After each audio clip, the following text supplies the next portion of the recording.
Welcome to Choice Classic Radio, where we bring to you the greatest old-time radio shows.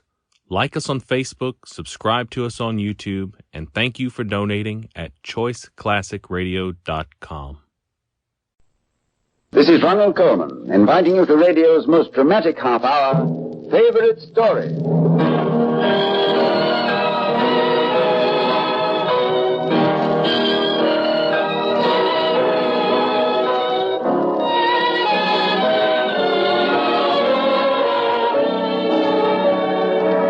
Welcome to Favorite Story, especially produced and transcribed in Hollywood for the Dayton Power and Light Company.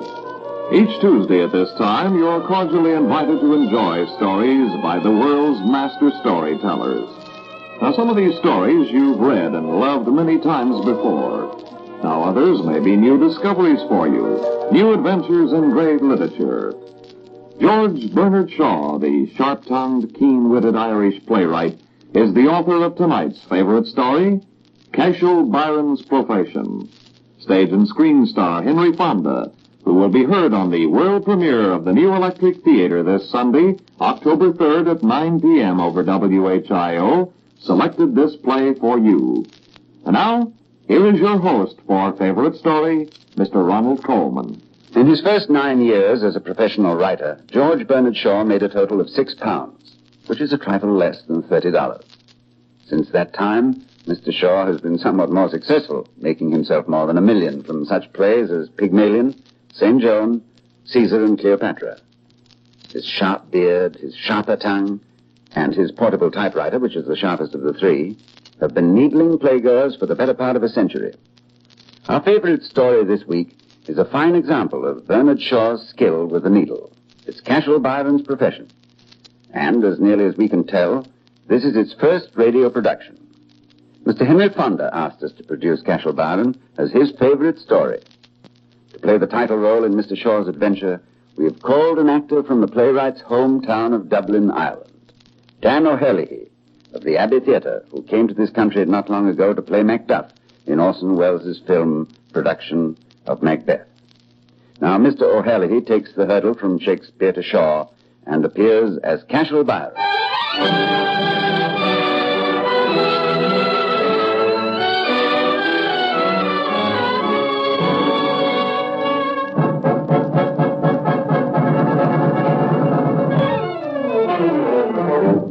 Name, Cashel Byron. Profession? Well, they've got a lot of names for the sort of work I do. There's good money in it, and you get your name in the newspapers. Of course, a lot of people don't approve of it. My mother's one of them. She's still wondering how her dimple-cheeked darling got into such a profession. Well, maybe there's an explanation. Let's have a look at me in my sapling days. Cashel Byron, age 17. The place, Moncrief House, a scholastic establishment for the sons of British gentlemen. A woman, elegantly dressed, is having a discussion with the headmaster about her son. Her son, Cashel Byron. Oh, I'm very disappointed, Dr. Moncrief, at the report you've given me. You must understand, dear lady, that the boy is 17 years of age. It is time he was thinking of a profession. What profession would you advise for him? You know so much better than I. That would depend to some extent on his own taste, madam. Oh, not at all. What does he know about the world, poor boy? His own taste is sure to be something ridiculous. Very likely he'd want to go on the stage like me. Oh? Then you would not encourage any tendency of that sort? Most decidedly not. I hope he has no such idea. None of which I am aware.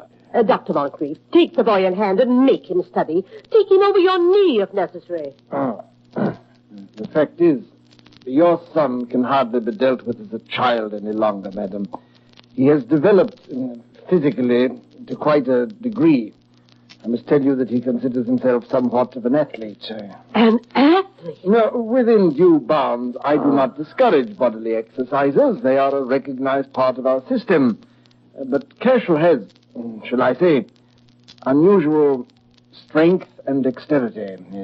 The other boys tell me he enjoys fighting. Fighting? And I may say quite frankly, madam, that several of my masters are quite terrified by the boy. Oh, ridiculous. Cashel is an infant. Infant? How long has it been, madam, since you've seen your son? 2 years. I've been on a theatrical tour. You understand these things, Dr. Moncrief. I think you'll be surprised when you see your infant, Mrs. Byron. Shall I call him? Please do. Hibbs. I said Hibbs. Yes, Byron Dr. sent Moncrief? him. Tell him his mother's here. Yes, sir. Cashel! Oh. Cashel Byron! Mama's here! Oh, dear. Come in, Byron. Good heavens. Is that you, Cashel? I will leave you with your mother, Byron. How do you do, Cashel?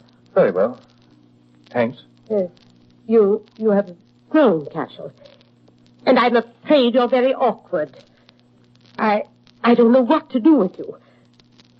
Dr. Moncrief tells me that you are quite rough. I am not. It's because... There is no use in contradicting me in that fashion. I am sure that whatever Dr. Moncrief says is perfectly true. He's always talking like that. I can't learn Latin and Greek, and I don't see what good they are. We are not talking about Latin and Greek, Cashel. I will not allow any fighting. Ah, you don't know anything about Oh, it. dear, you're beginning to speak crossly, Cashel. After all the pains I took with your enunciation when you first began to talk. I speak the same as other people. I don't see the use of being so jolly particular over every syllable. Oh, dear. I used to have to stand no end of chaff about my way of speaking. The fellows here know all about you, of course. All about me? About your being on the stage.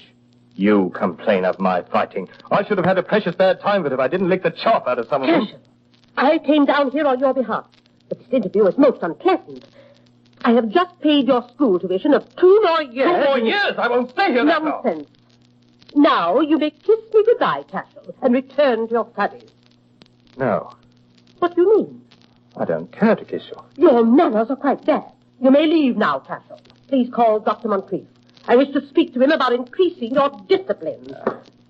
Aren't you going to say goodbye, Cashel? Cashel! How much did your mother give you, Cashel? Not to hate me. Oh, I said that was beastly mean. She's as mean as can be. It's all old Monkey's fault. He's been cramming her full of lies about me. But she's as bad as he is. I tell you, I hate my mother. Oh, come, that's a little strong, old chap. If she thinks I'm going to stick here for the next 2 years, she's jolly well mistaken. I mean to bolt. Run away from school? What a laugh! There's only one thing I'd like to do before I leave. I wish I could get old Dr. Monkey Moncrief in a boxing ring. How I'd like to get him against the ropes.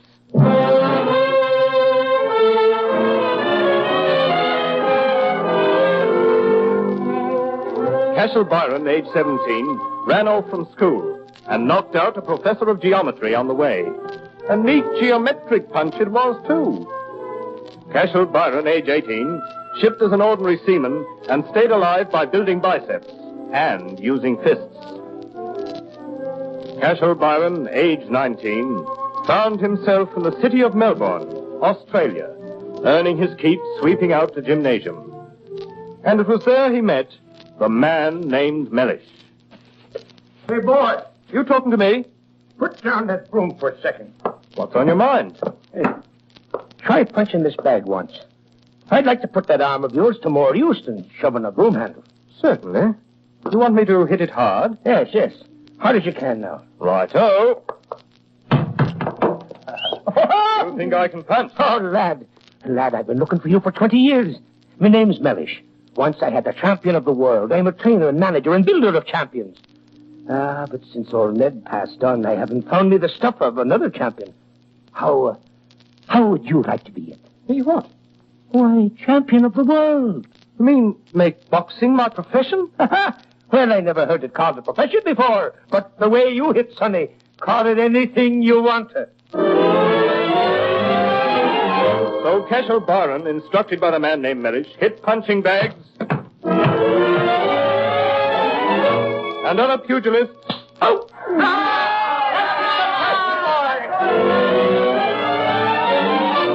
And much to his own surprise, at the age of 22, a winner and new champion of the world, Cashel Byron!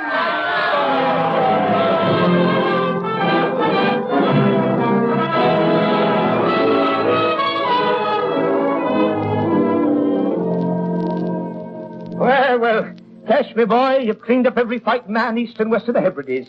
Now it's time we went home. Home?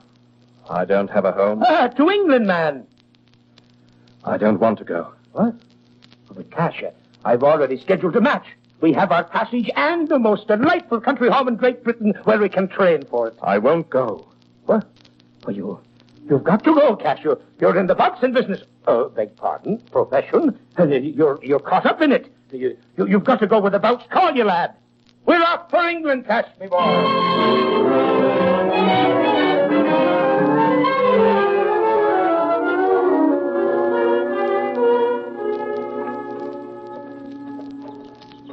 It's not a bad place, Mellish. Who owns this estate? A woman, they tell me.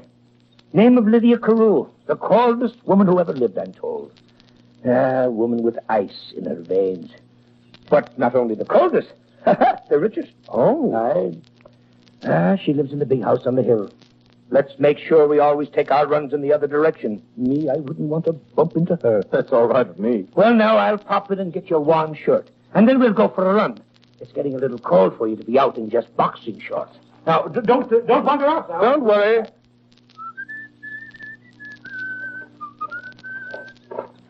Oh, who's that? Oh, I beg your pardon. I was walking in the woods and I'm afraid I got lost. I'll leave at once. No. Please don't go. When I first saw you standing there in the sunshine, I thought you were a statue. Oh, forgive my attire. Or rather lack of it. You see, I'm quite alive. Yes. And now I must leave. I must say that as you emerged from the trees, I thought you were a forest goddess. You are genuine and alive, aren't you? Yes. Oh, please, before you go, tell me what your name is. Permit me to introduce myself. My name is Cashel Byron. Oh, yes. You're here for your health. Oh, that's what they've told you. Yes. Good. And your name? Lydia Carew. Ah. Good day to you, Mr. Cashel Byron. Good day, Miss Lydia Carew. Well, here's your shirt, Cash. Let's go for our run. Yes.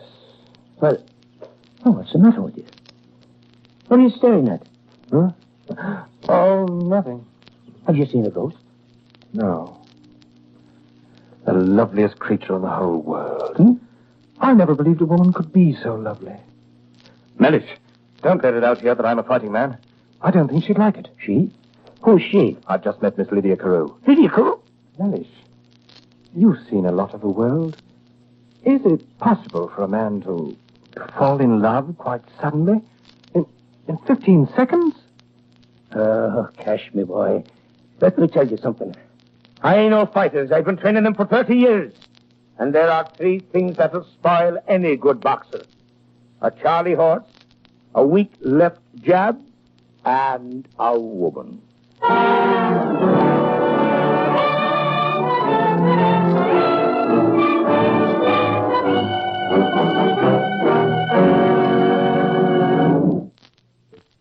We continue with the trials and tribulations of one Cashel Byron, as described by the great Irish playwright Bernard Shaw. Well, when the prize fighter meets the lady, it's usually a freestyle battle, and more often than not, it's the lady who scores the knockout. At any rate, it appears that Miss Lydia Carew has Mr. Cashel Byron against the ropes, so to speak. So may the best man win, and he usually does, particularly if the best man happens to be a woman.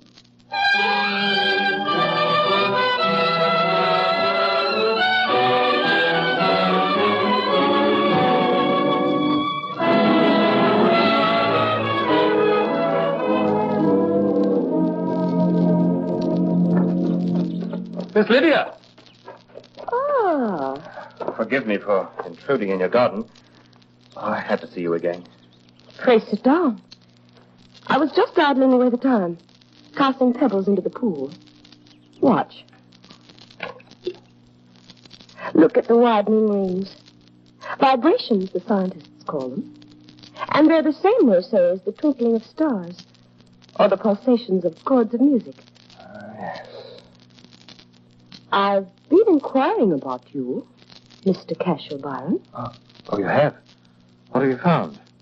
They tell me you're a student. Oh. But I haven't been able to find out of what. Science. I'm a student of science. Physical or moral science? Physical science. But there's more moral science in it than people would think. I'm fascinated by science. I wish I could do experiments with my own hands.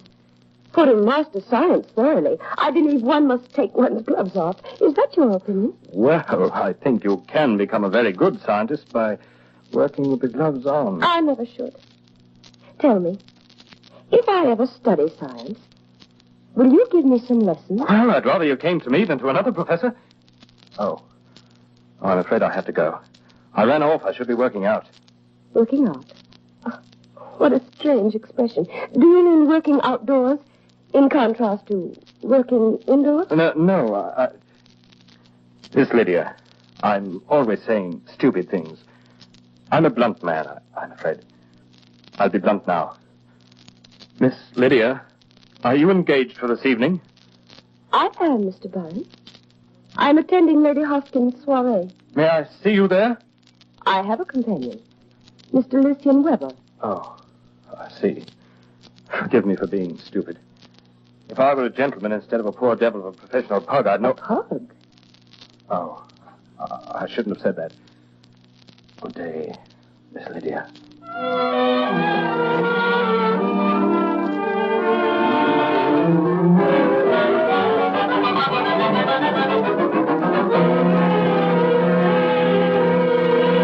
Melis!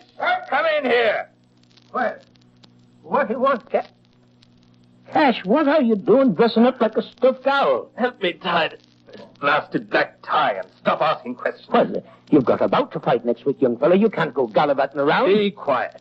Where the devil are you going? I'm going to try to invade her sphere of life. There what? I'm going to a party, Mellish. To a soiree. A what? A soiree at Lady Hoskins. You are you? Were you invited? No, but I'm going anyway. To see if I can stay on my own 2 feet in their kind of ring. You can announce tonight's bout officially. The prize fighter meets the lady. No holds barred.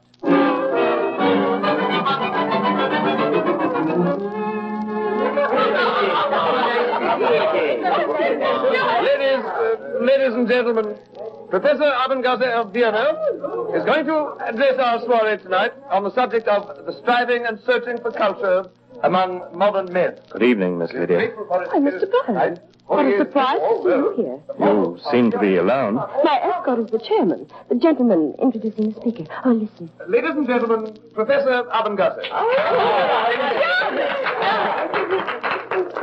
My friend, my recommendation to you in my role of an educator is to learn, to make yourselves better and wiser from day to day.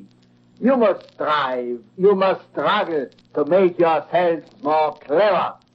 Strive for cleverness. My theory... Just a minute, Professor. I think you're so wrong. It hurts. Just one moment, young man. Let me have my say, then I'll shut up. That's a pretty good recommendation, Professor, about learning. But nobody in this room is going to follow it. And the reason they won't learn is not because they don't want to be clever or that they're lazy. It's because they'd like people to think they know everything already. And as for all this striving and struggling, I don't hold with that at all. It's the worst way you could set about doing anything. Really, sir? You've gone far enough. Oh, I'm almost finished. I say nothing can be done properly if it's done with an effort. If a thing can't be done light and easy, steady and certain, it shouldn't be done at all. Sounds strange, doesn't it? It certainly does. But I'll tell you a stranger thing. The more effort you make, the less effect you produce. A violinist once told me that when he laid a tight hold on his fiddlestick, or even set his teeth hard together, he could do nothing but rasp. How much more of this nonsense are we going to endure? Oh, you think it's nonsense, do you? Take a look at this painting hanging on the wall. You see that fellow in armor? St. George and the Dragon or whatever he is? He's jumped down from his horse to fight that other fellow. A lady in the gallery is half crazy with anxiety for St. George. And well, she might be. There's a posture for a man to fight in. His weight isn't resting in his legs. One touch of a child's finger would upset him. Look at his neck craned out in front of him. And his face, as flat as a full moon towards his man. As if he was inviting him to shut up both eyes with one blow. He doesn't know how to fight. No, really? He's all strain and stretch. He isn't at his ease. He carries the weight of his body as foolishly as one of the ladies here would carry a heart of bricks. He doesn't understand the universal principle that ease and strength, effort and weakness go together. Well, Mr. Lucien Weber, you still think I'm talking nonsense? I believe that your theories are manifestly absurd. Then look at it this way. Suppose you, Mr. Lucien Weber, wanted to hit me the most punishing blow you possibly could. What did you do? Why, You'd probably make a great effort. And what'd happen? You'd exhaust all your strength in one blow. Whereas if you took it easy, like this. There, it's just like pocketing a billiard ball. Why, he just punched Mr. Weber with his finger. Wilson, are you all right? Oh, here, get up. Mr. Byron, I consider you a brute. I think you are a horrible man. My apologies, Miss Lydia. I believe I've won my point, but lost my fight.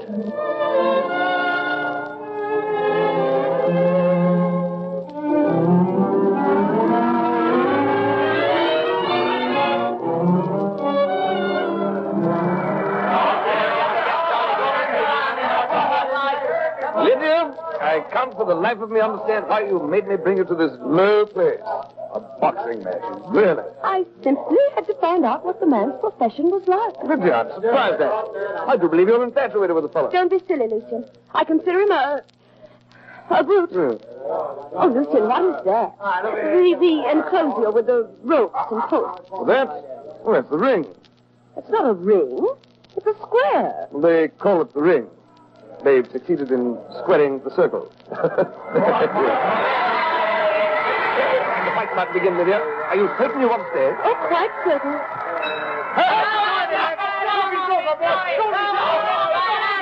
Oh, Lucian. Lucian, they're hurting him. Lucian, take me home.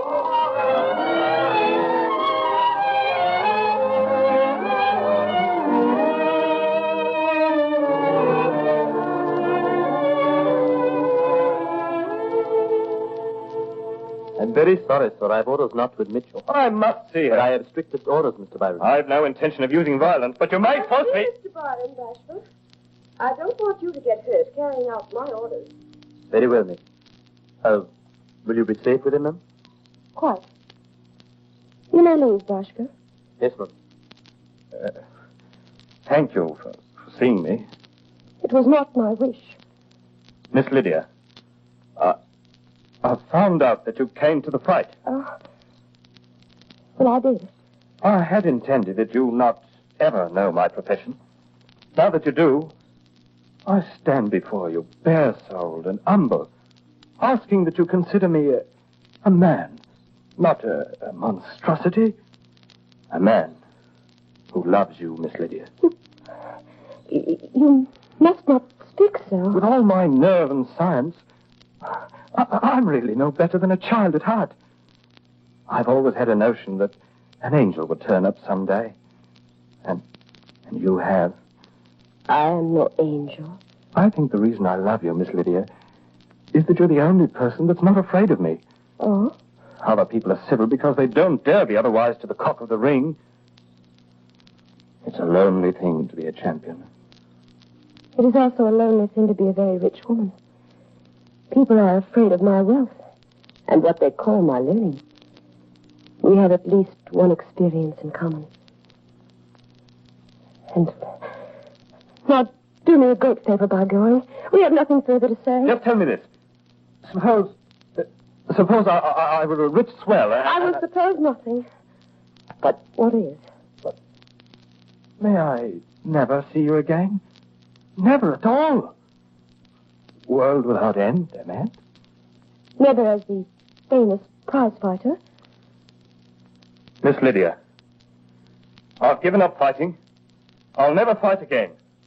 Mr. Byron, you would do this for me? Yes, Miss Lydia. But I must be absolutely honest. For you, and because nobody will fight with me anymore, that's another disadvantage to excelling in this game. You put yourself out of business by scaring away the competition.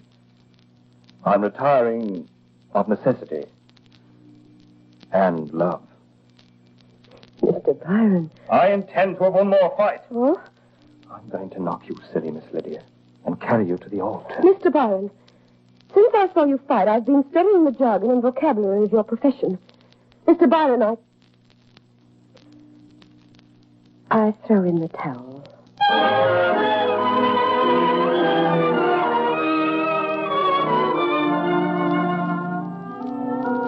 Cashel Byron, age 25, age 30, age 35. Retired champion of the world. Happily married, thank you. Profession? Fighter. Returned by a large majority to the House of Commons. Cashel Byron is known as the best fighting man in the British Parliament. No, they don't have a rope around it, and the floor isn't made of canvas. But it's possible to score a knockout blow now and again. You see, there are other ways of punching in this life. But you've got to know the secret. Keep your balance and take it sweet and slow.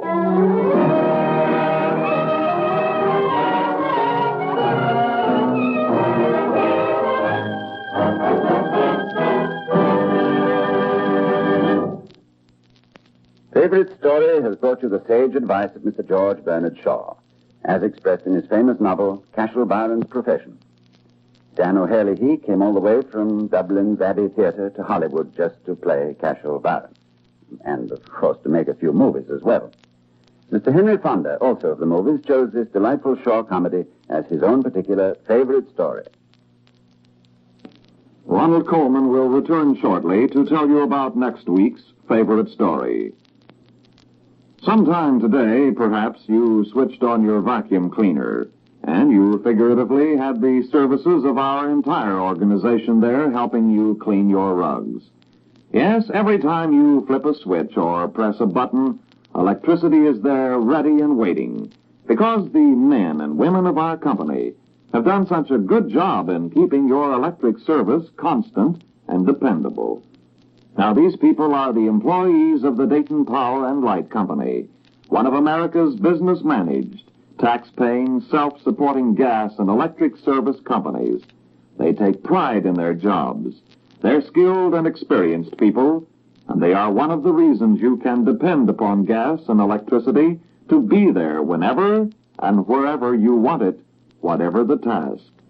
So, whenever you think of the Dayton Power and Light Company, think not only of turbines and generators, gas pipelines and meters. Think of these people. They are your friends and neighbors who live here in your own neighborhood, raise their children here, and pay their taxes here. They are the Dayton Power and Light Company. Under sound management, they work around the clock and around the calendar to keep up the values of your gas and electric service, to keep it one of the biggest bargains in your family budget. Now here again is your host, Mr. Ronald Coleman. A governor of New Mexico wrote next week's favorite story, a novel of such smashing success that it made all previous bestsellers seem like railroad timetables by comparison. General Lew Wallace's heroic tale of Ben-Hur. Next week you'll thrill again to the chariot race, the scenes in the Roman galleys, and the religious inspiration of Judah Ben-Hur. We hope you'll be listening. Join us again next Tuesday at this same time when the Dayton Power and Light Company brings you another favorite story. Good night. This is WHIO Dayton.